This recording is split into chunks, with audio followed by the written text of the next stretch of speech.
going on, everybody? My name is Devon Petty. People on my channel, you know who I am. Motivational group, TYM Treasure Your Moments. This is my man Matthew Best. I'll go ahead and let him give his spiel to you guys. I'm Matthew Best. I'm on staff with InterVarsity Christian Fellowship at the University of Tennessee. Graduated from UT here a few years ago. Do a lot of ministry work with college students, but also doing a lot of stuff in my church, as well as I do a little journalism stuff here and there on the side. And I had the pleasure of meeting this guy, TYM, the young motivator, I still call him. I had a chance to meet him a few months ago and just was incredibly impressed by him. And I'm happy to be here on his channel. Yeah, I'm looking forward to a good conversation. We're talking to you guys about finding your purpose. You guys see me stress that a whole lot, finding your purpose, because I realized when I found mine, I started living a different lifestyle. And I know from my perspective, it was all internal. I had to do a whole lot of introspective thinking. I had to ask myself questions, and I had to deepen my relationship with God. That's how I really started finding my purpose. And you know, it's very important that you find your purpose, because if you don't, you'll start living somebody else's life, and you'll start living in lack. So you guys hear it from me all the time, but it'll be good for you guys to hear it from somebody who has a little bit more experience. Well, for me, my purpose is definitely connected to my faith. And I think that my purpose is to be the best man that God wants me to be. And in doing that, one of the things that I realize is that we're never expected to be great just for us. Mm-hmm. And so for me, I want to be the man that God has called me to be, so that I can help other people around me achieve the stuff they're supposed to. I mean, especially in some of you may not be Christians out here, may not be believers, but this fact is still true regardless of whether you believe in God or not, is that you have the ability to make the folks around you better. Yep. I happen to believe that God created us that way, and that's why we live in community with each other. But even if you don't subscribe to that theory, you still have the opportunity to make folks around you better. So you not only are you doing yourself a disservice when you don't figure out what it is that you're supposed to be doing and live and walk in that, you're doing the folks around you a disservice by doing that too, because by you being great, it can only make things around you better and people around you better. And that goes to show you that it says, even if I've thought about it so much, and even if you're not a believer, like he said, if you read the Bible just as a book, there's great motivational stories, and there's great like insight on how you should live your life, like the 10 Commandments. Those are principles that you can set your life up on to help you find your purpose and help you walk within those lines, you know, so you're not living in lack. I think for me, so much of my journey is about other people. I mean, it can be really hard at times for us to see the greatness in us. But when you have another person that loves you enough, cares about you enough to see great things in you and want to pull those things out of you, definitely, and sometimes drag those things out definitely, of you, with you kind of resisting it, it makes a big difference in the world. So there's a woman by the name of Joella Darby, who is a campus minister at UT while I was there. She saw stuff in me that I never even imagined. And I'll just give this example too. And this guy probably doesn't know that he inspired me this way, so I hope maybe I'll send him this video after that. But I had a track coach at the University of Tennessee. He was a sprint coach named Norbert Elliott. He's at Purdue now.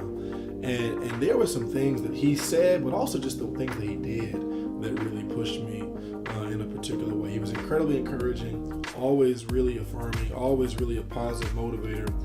And so when you have people in your life that can bring stuff out of you intentionally, but also just by their example, by their action. And so he's one of the people that stands out to me as well. And that goes to show you guys that there's a side of pain that you guys need to get to, because your pain unleashes your purpose. And mine was when I didn't know I was on the right road, but it came from depression, like he said, loss and stuff like that, being chose second. Those things had sparked something in me that wasn't going to come out. I would say it's like wearing a glove that's fit like a glove, but gloves don't feel that good. Like, yeah. it's something that's unique. I mean, I'll say this: there's a peace of mind and a security that comes from knowing that you're in the right place. I'll put it this way: you don't walk in your purpose for the immediate benefits or the immediate payout, for like the financial, physical, tangible stuff. Yeah. it's a peace of mind thing. So for me, I had my life changed in a drastic way at 18 years old. Got really serious about Jesus. Got really involved in ministry when I was a freshman in college. And then knew by my sophomore year that this is the route I wanted to go, because I knew that what happened for me, I wanted to help make sure that happens for other college students. And so even just the idea of me knowing while I was in school what I was going to do when I graduated is huge, because so many people are like, oh, I don't know. And there's nothing wrong with it. You may not find it out while you're 4 years in school. I was blessed enough to kind of figure out what it is I wanted to do, because there's nothing like the joy of doing what you know you were created to do. And that's what we try to preach here at TYM.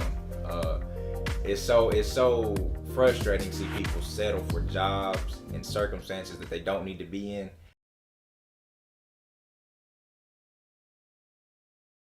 So the thing I'll say for you is, one question you can ask yourself to get this started, and it doesn't always fix it or get straight to it for you, but what are the things that you're passionate about is one question, but also, what are the things that you are the most frustrated about? Because sometimes the thing that you're the most frustrated about is the thing that God is calling you to speak into. I think about Jonah, for example, and it's funny that I was at a conference with students my sophomore year, and the theme for that week was Jonah, and that was the week I figured out I wanted to go into ministry. So you're thinking about Jonah being called to the last place on earth he wanted to go to. Sometimes the very last place on earth that you want to go to is the place where really you're supposed to. What are the things that you're passionate about? What are the things that frustrate you the most? And then what is it that I've been equipped with already? What are my talents and gifts that are already there? And then somehow those three things will come together. And it's just a beautiful thing, because when you hit that sweet spot of where I'm like, there's some struggle involved, because it's not too easy, because to follow your purpose is not easy, but there's also this place where the work is worth it. And it's a good feeling, because I mean, we love to accomplish stuff, we love to work hard, we love to achieve things. And so if I'm operating in my purpose, I'm doing hard work, but I'm seeing it pay off, and it's being productive, and it's fulfilling at the same time. Exactly. Nothing worse than doing unfulfilling work. So those are just a few of my tips, and I hope that they help somebody. God's calling you all to do something, and it's something great. And it will not go the way you want it to go, because God has a perfect plan, and it's always different from how you want it. So don't be shooken by the trials and tribulations. Those are going to happen. Persevere, be strong, and like I always say, passion and persistence. Go out and on your day, and go out and on your life.